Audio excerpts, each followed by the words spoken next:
জামিরদা দারুল উলুম মাদ্রাসায় একটি অত্যন্ত সুন্দর দৃশ্য আমরা দেখলাম, যেখানে মাদ্রাসার হাফেজ সাহেব হুজুর তার মাদ্রাসার যে ছাত্ররা রয়েছে তাদেরকে নিয়ে ফুটবল খেলার শারীরিক কসরতের জন্য ফুটবল খেলার সে মতো আছে।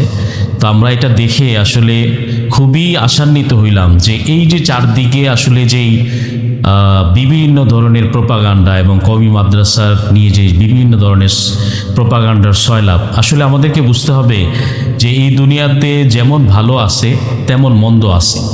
কওমি মাদ্রাসা, অন্যান্য প্রতিষ্ঠান, সব জায়গায় আসলে নির্দিষ্ট একটা, যখন আপনি কোনো ধানের একটি ডিবি দেখতে পাবেন, ধানের একটা যখন আপনার হচ্ছে অনেকগুলা ধানের সমন্বয়ে যখন একটা মাঠে দেখতে পাবেন, সেই ধানের সাথে আসলে কিছু ধানের চিটাও থাকে।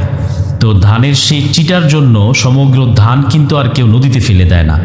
ঠিক তেমনিভাবে আমরা যদি আসলে একেবারে সামান্য, সামান্য, সেটা হতে পারে 0.1% অথবা তারও নিম্নে হতে পারে, তো এই ধরনের মানসিকতার কিছু মানুষের জন্য আসলে আমরা সমগ্র কওমি মাদ্রাসাকেই যখন প্রশ্ন তুলি, সেটা আমাদের জন্য আসলে কতটুকু যৌক্তিক।